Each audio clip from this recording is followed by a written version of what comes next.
We live in an age where silence feels sinful, where not doing something implies falling behind. If you're not improving, you're decaying.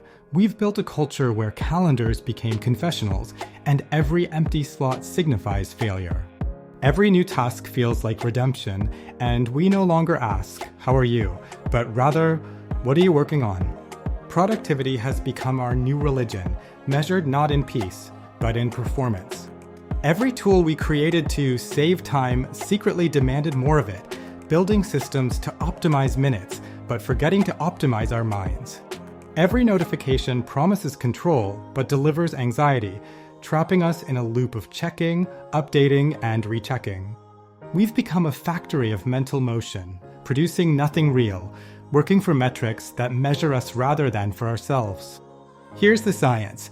Productivity apps trigger the same dopamine pathways as social media. Each completed task or streak maintained provides a small dose of chemical reward, making it addiction disguised as ambition, not discipline.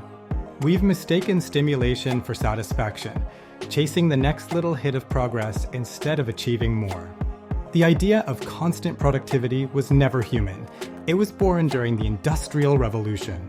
People were measured by hours worked and output produced. Machines didn't rest, so humans weren't allowed to either.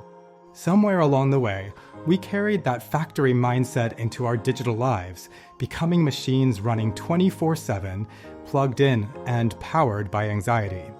Burnout doesn't start with exhaustion.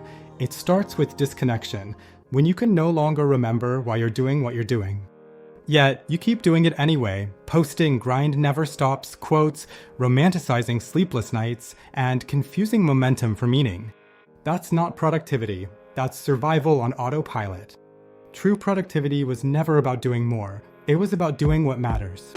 It's not in the endless pursuit of goals, but in the courage to pause and ask, is this even worth my energy? Efficiency means nothing if it costs your essence. Neuroscience shows that the brain consolidates creativity only during rest. The default mode network, responsible for insight, activates when you stop focusing. That's why your best ideas come in the shower, during a walk, or in silence. Rest isn't the opposite of productivity, it's the source of it. In a world obsessed with motion, stillness is rebellion.